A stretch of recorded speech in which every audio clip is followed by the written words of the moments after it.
समझ जाओ समय रहते, आ जाओ शरण में संत रामपाल जी की। और मुसलमान भाइयों, जिसको तुम अल्लाह समझ रहे हो वो शैतान तुम्हें क्या बख्शेगा।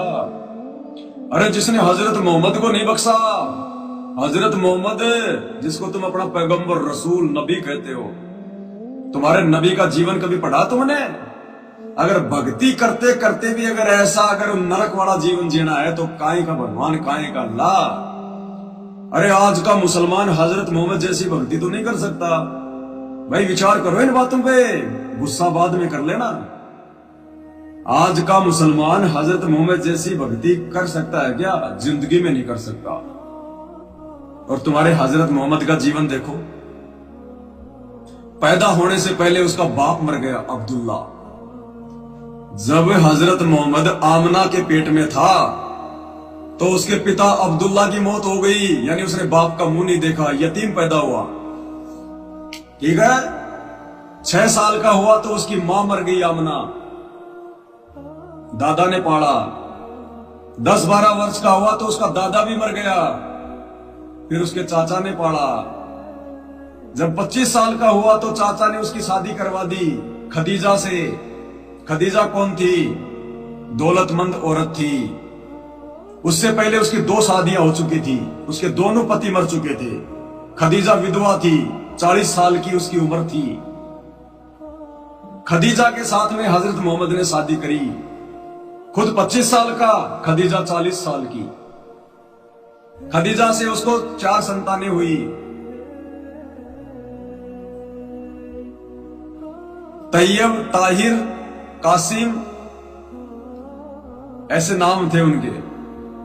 और फिर क्या हुआ? हजरत मोहम्मद की आंखों के सामने उसके 4 बेटे मर गए। उसके हजरत मोहम्मद के 4 पुत्र, जीवनी हजरत मोहम्मद को पढ़ लेना। हजरत मोहम्मद के 4 बेटे हजरत मोहम्मद की आंखों के सामने मर गए। अरे कहा गया था अल्लाह? अरे इसीलिए अल्लाह की इबादत की जाती है क्या? क्या हाथ बटाया अल्लाह ने? जिसको तुम अल्लाह कह रहे हो उस अल्लाह ने हजरत मोहम्मद की नहीं सुनी। 4 बेटे, जिस बाप के 4 बेटे और 4 बेटे उसकी आंखों के सामने मर जाएं, क्या हालत होगी उस बाप की। हजरत मोहम्मद के 4 बेटे उसकी आंखों के सामने मरे। बेटों के मरने का दुख उसने झेला, अल्लाह ने कुछ नहीं किया। और फिर मात्र 63 साल की उम्र में, 63 ईयर, 63 साल की उम्र में, यानी जवानी में, ये 1200 साल पहले की बात है, जिस समय लोग 150-150 साल जिया करते थे, तो जवानी में 63 साल की उम्र में हजरत मोहम्मद बीमारी से तड़फ तड़फ के मरा, तड़फ तड़फ के मरा। बेहोश हो जाता, फिर गिर जाता, बेहोश हो जाता, फिर पानी के छींटे मारते, फिर गिर जाता। जबकि उस हजरत मोहम्मद ने तो जिंदगी में कभी कोई बुरा काम किया ही नहीं। और आज का मुसलमान तो कोई अच्छा काम कर ही नहीं रहा। अरे उस हजरत मोहम्मद ने कभी जिंदगी में शराब को नहीं छुआ, कभी मांस को नहीं छुआ, कभी ब्याज नहीं लिया, किसी का बुरा नहीं किया, किसी का ठगा नहीं। और उस हजरत मोहम्मद जिसको वो शैतान खुद मिला, जिसको तुम अल्लाह कहते हो, उसको ऊपर लेके गया। उस हजरत मोहम्मद की ये दुर्गति हुई, ये दुर्गति अल्लाह की इबादत करते करते।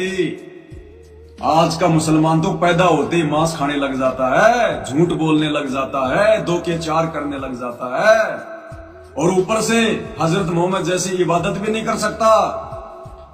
तो भाई मुसलमानों, तुम्हारा क्या होगा देख लेना, बहुत बुरी बीतेगी, बहुत बुरी बीतेगी। और बीती रही है। हॉस्पिटल हिंदुओं से भरे, मुसलमानों से भरे। ना हिंदुओं का भगवान कुछ काम आ रहा, ना मुसलमानों का अल्लाह काम आ रहा, ना ईसाइयों का ईसा मसीह काम आ रहा, ना सिखों का भाई गुरु काम आ रहा। सब के सब हॉस्पिटल में सड़ते हैं, बीमारियां, एक्सीडेंट में सब मर रहे हैं। अरे क्यों भक्ति कर रहे हो फिर? भक्ति किस लिए की जाती है? भक्ति इसलिए की जाती है कि हमारे घर में कोई संकट ना आए, हमारा शरीर सुरक्षित रहे, कोई रोग ना हो, कोई परेशानी ना हो, कोई एक्सीडेंट ना हो, कोई भूत प्रेत की बाधा ना हो, काम धंधा सही चले, किसी के आगे हाथ ना फैलाना पड़े। उसके बावजूद भी चारों धर्मों में कोई सुखी नहीं है, कोई सुखी नहीं है। और फिर भी उन पत्थरों में जा जाके सिजदा करते हैं। मुसलमान मस्जिदों में, हिंदू मंदिरों में, चर्चों में ईसाई, गुरुद्वारों में वो ये ईसाई, ये क्या है, सिख। कहां है भगवान, कहां अल्लाह? कोरोना आया, मुसलमानों की भी ऐसी तैसी हुई, हिंदू की भी ऐसी तैसी हुई, कहां गया अल्लाह? कहां था भगवान? नींद आ रही थी भगवान को? है? अरे मुसीबत में तो काम आता है अल्लाह भगवान। अरे कौन से दिन के लिए पूजा करते हैं भगवान की? मनोरंजन के लिए करते हैं क्या? या फोकट में तुम लोग मंदिर में, मस्जिद में जाते हो? टाइम पास के लिए जाते हो क्या? इसलिए जाते हैं कि